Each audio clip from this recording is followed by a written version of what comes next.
बरसों से अर्जेंटाइन के ज़ायरीन ने हैरत से देखा जब बर्फ के बड़े टुकड़े पेरेटो मोरेनो ग्लेशियर के चेहरे से गिरे थे।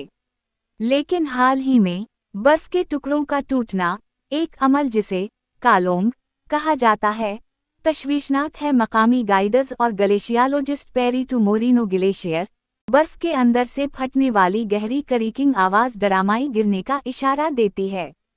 चंद सेकंड बाद तकरीबन 70 मीटर 230 फीट ऊंचा बर्फ का एक ब्लॉक 20 मंजिला इमारत के साइज का पेरेटो मोरेनो ग्लेशियर के चेहरे से नीचे एक्वामरीन पानी में गिर गया। इस नज़ारे ने बरसों से ज़ायरीन को अर्जेंटाइन के सबसे मशहूर ग्लेशियर की तरफ राग़िब किया है। बर्फ का सामना करने वाले प्लेटफार्मस पर खड़े होकर वो पैटागोनियन की ठंडी हवा को तकसीम करने के लिए अगली शिगाफ का इंतज़ार करते हैं। ये है रेडियो जीवे पाकिस्तान डिजिटल।